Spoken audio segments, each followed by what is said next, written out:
Nang dahil po sa pag-usbong ng technology at pag-transition sa digitalization, may career na naghihintay sa virtual assistant. Alamin po natin ang mga basic requirement at paghahanda para maging isang virtual assistant mula kay Mentor Dolores na isang Certified Learning and Development Professional. Ito, di ba ng pandemic na uso yung virtual, work from home, virtual assistant, etc., etc. And up to now, lalo na matataas yung fuel prices, balik ulit sa work from home or virtual.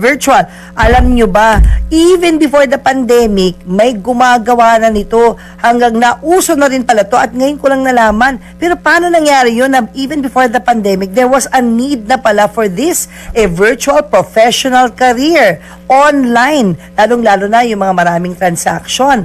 Dito nga sa Pilipinas, isinusulong na yung tinatawag na digitalization ng mga ahensya ng pamahalaan. Kasabay yan ng pagbubukas ng oportunidad sa mga nasa virtual assistance world or profession.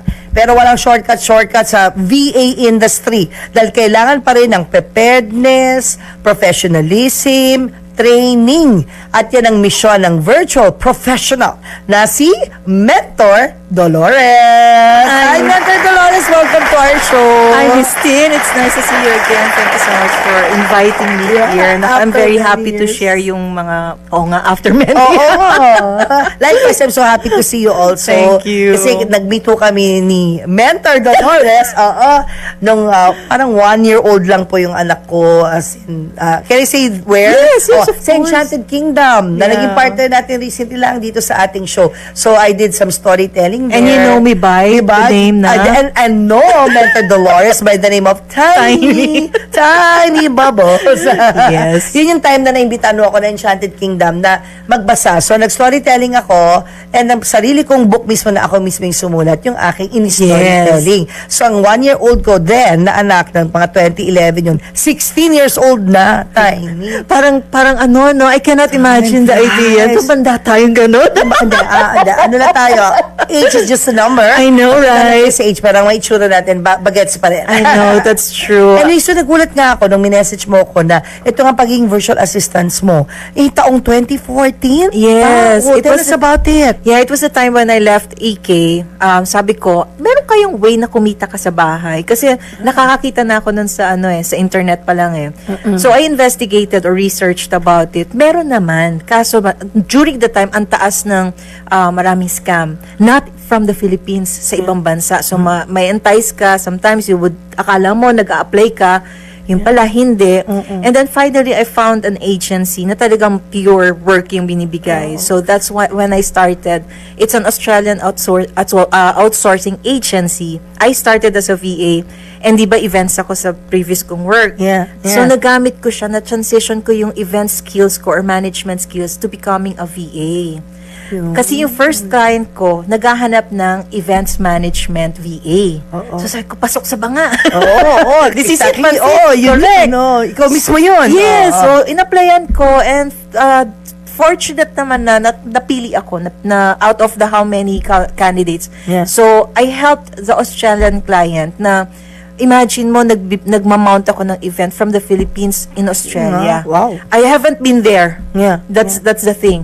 So, naglast kami ng mga 3 years. Tapos sa agency na yun kasi, if you lose a client, basta maganda performance mo, they get to give you another client. So, kaya from then, 2014 hanggang last December, tuloy-tuloy ako naging VA. Until now, I am still a VA. May clients ako ngayon, Australia at saka UK. When you say events, what kind of events? Anong nature ng events na to?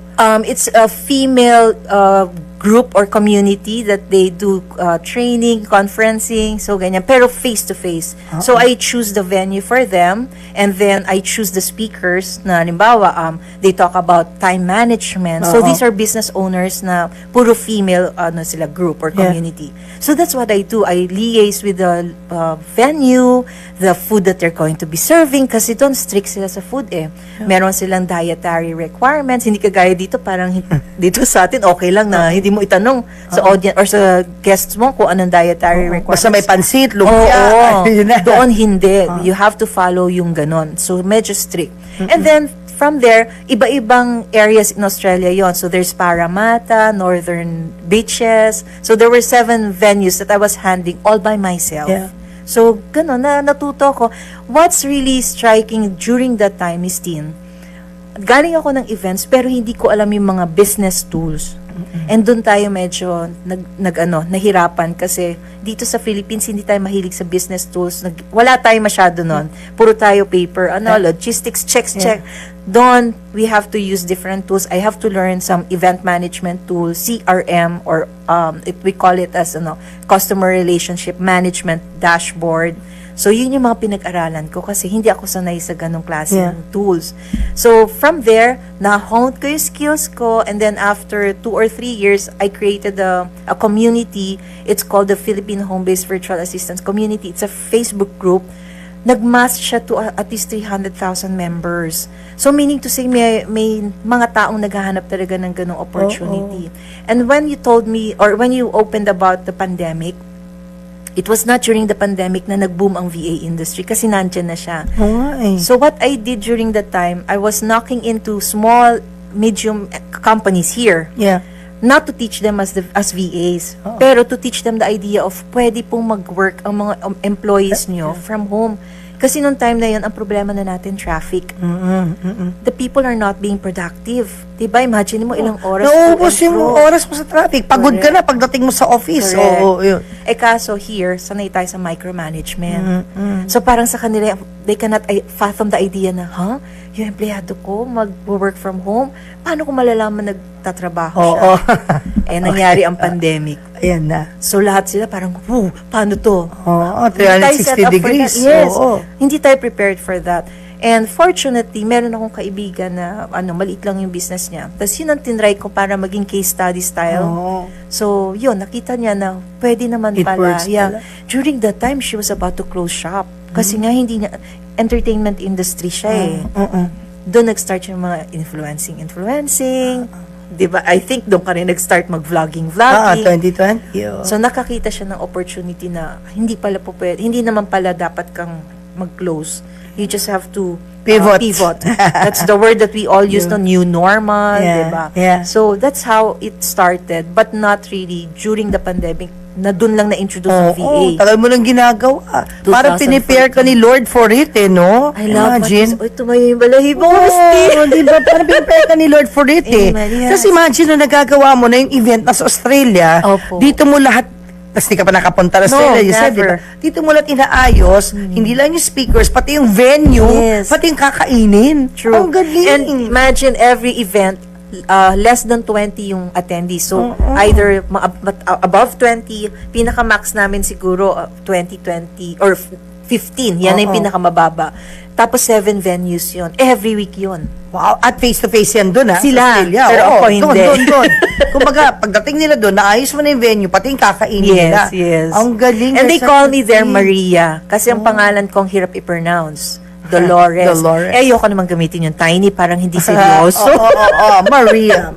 So that's what they call me there. Every client of mine calls me Maria. Kasi Maria Dolores Garner Florentino ako. So yung Mentor Dolores started lang for the people here that I want to train. Yeah. So that's where I thought of mag-rebrand ako. Rebranding. Pero ito na, anong basic requirement in order to become a virtual assistant? How do you prepare for it? So, syempre, ito muna. Basic muna. Yes. That's a very nice question kasi yan din ang madalas na tinatanong sa akin. First and foremost, kailangan may understanding ka ano yung industry yung pinapasok mo. Kasi marami ngayon, Miss Teen, I know you're a vlogger and you're in social media. Ang dami rin yung nagki-clickbait na parang earn 6 figures, yung mga ganyan. So, tama. ikaw man, na wala kang idea, very ano yan sa'yo, enticing na, uy, kikita ko 6 figures. What they're not telling you is yung framework mo, yung how you will really start. So, it's ako ang hinahanap ko sa mga ito-train ko. At least meron kang 3 years working experience.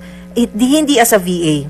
Kagaya na sa akin, work experience ko from a previous company because you can easily transition whatever you do and learn the tricks behind of becoming a VA. Attitude, importante. Behavior, discipline, commitment, Yan yung mga hindi nalalagyan ng ng title or whatsoever. So these are the things na qualities pa muna ang pinag-uusapan natin, na we're not talking about skills. So yung iba, para mag-transition to that, I always ask them, kagaya ni Lalaine kanina, so what do you do, Lalaine? Para mabigyan kita ng picture. So this is what I do. Okay. You cannot transition easily from production. You can start by admin. So you can develop yung filing system or managing a calendar of your client kasi administrative yan So you can start from small type of work para hindi ka rin mabigla. Kasi yung ibang gusto agad, Miss Tin, yung kumita ng malaki. Hindi ganon. Kahit naman sa corporate, di ba? You have to step up. Tsaka mag-step up ka din. Hindi naman ito lang alam mo, iyan lang, hanggang dyan ka lang. You have to really work your way up. And that's how I did it also. I learned a lot of tools, nag-train ako sa sarili ko. I paid it. Ako mismo nag-invest. And then when I saw na, okay, equipped na ako, malakas na yung loob ko ngayon mag-deal sa clients ko na, this is my rate. Of course, kasi premium, naghahanap ka na ng stability, sustainability. But there's something also that they need to know, na when you become a VA, you're not an employee. You're running your own business. So we have to, ako kumuha ako ng professional ko sa BIR kasi po pwedeng mag-issue ka ng resibo. Pero since nagkakaproblema tayo dahil hindi naman kinikilala ibang bansa, pero here, if you work with local clients, you need to provide them receipt. Of course. So, legit ka Hingi talaga yung mga, lalo na yung big companies. Yes. They would really ask for a receipt. Correct. Speaking of receipt, eto na susunod na golden question. Ano usually ang price range? Sa sahod, salary range ng VA ng isang VA. I would say kasi it varies depending on your years of experience. So, safe to say, kung USD, at least nagsa-start man lang ng 5 USD or above. Depende rin yan 500. No, 5, kami per hour. $5 USD per hour. Okay, per yes. hour. Ano yan? Entry level, ha? It doesn't mean na yan na yon. So, it grows depending on your years of experience, ano yung position mo. So, ganun lang ang laruan. Pagka, syempre, specialized, for example, kayo, hindi naman kayo syempre tatanggap ng ganun. You can also charge your clients higher than that, and you can even do project management. For example, you want to work with clients abroad, pwede nyo i-reach out sila. This is what you do. Na you can offer them a package na you can do social media from this to this, covering this one to ginagawa nyo nga ni Papu.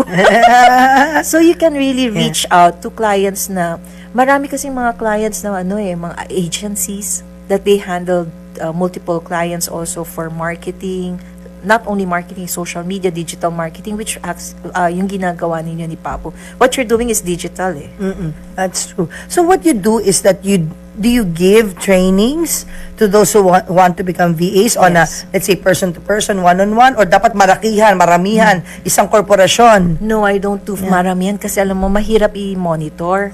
Ayoko nung by the numbers kasi ang inisip mo, malaki kikita mo. No, I only handle 15 per batch if ever. Kasi it's easier for me to manage at makikita ko yung sino yung serious.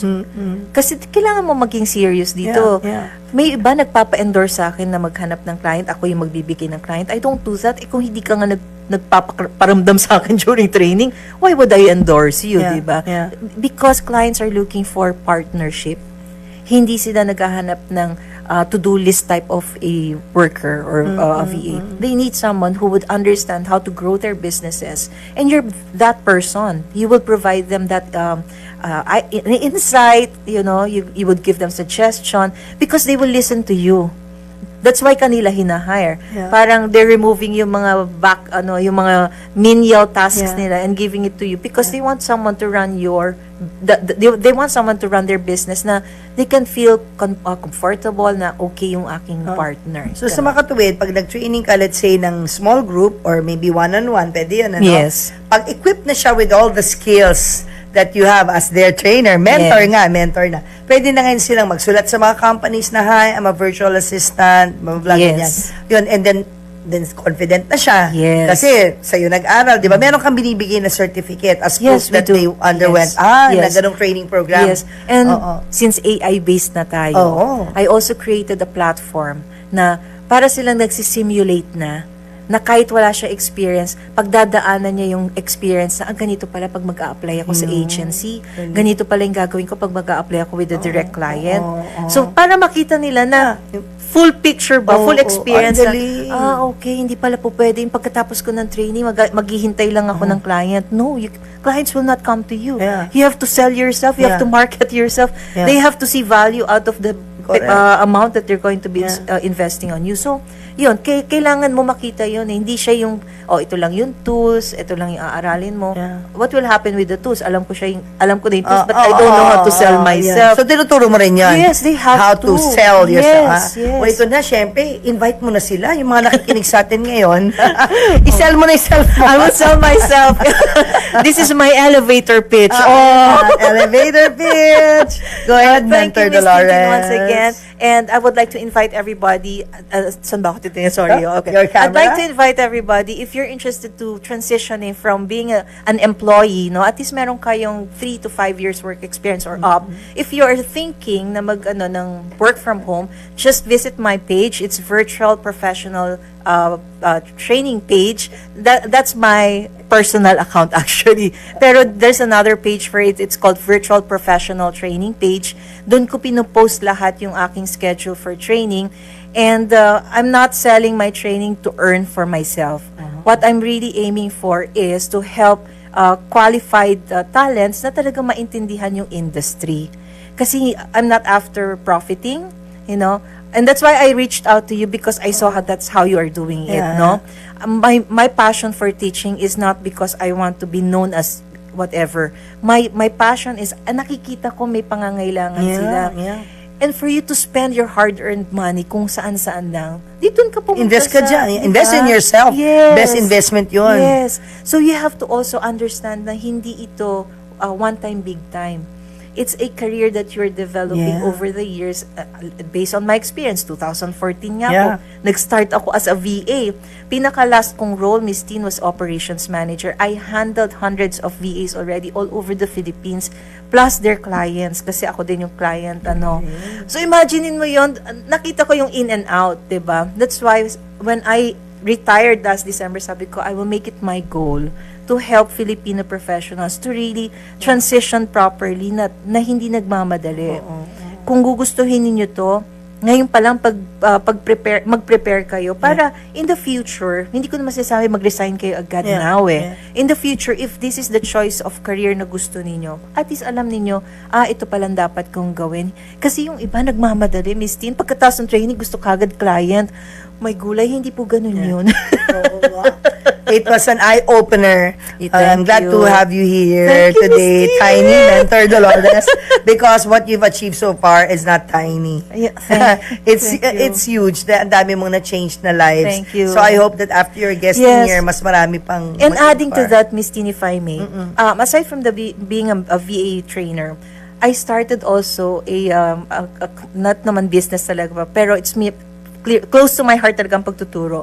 So, I created the program. It's called the Happy Workplace Culture Program. Ito naman sa mga SMEs natin dito sa Philippines, na yung mga employees nila, may mga disgruntled employees na. That's another topic. I will invite you again. That's nice. Kasi that's a whole topic eh. Yung how can you have that culture of having happy, di ba, happy workers or happy We call them workplace. yes. Sige, mag-next topic tayo. Kasi kailangan niya ng bawat kumpanya. You don't have to give all your all your alam mo na secrets, but lang, konting patikim lang. Thank you. So we'll have you again, schedule natin yan. Kasi ibang topic na yan sa virtual assistant eh. Sure. But thank you so much again. Thank you, Miss Mentor Tina. Dolores. Thank you for the inspiration. So ayan narinig nyo na mismo kay Mentor Dolores na there's no need to waste your time. The time that you have, which is a commodity in itself, it has value. You can make the most out of it. Invest in yourself and then be a virtual assistant and then earn money in the long run, di ba? Yun. And decently. But learn the discipline first. Yes. Thank you. Thank you, Miss Tina. Thank you, Mentor Dolores. A pleasure to be I'll here. see you again. Diyan lamang po kayo. Magbabalik ang Julius at Tintin para sa Pamilyang Pilipino. Julius and Tintin para sa Pamilyang Pilipino.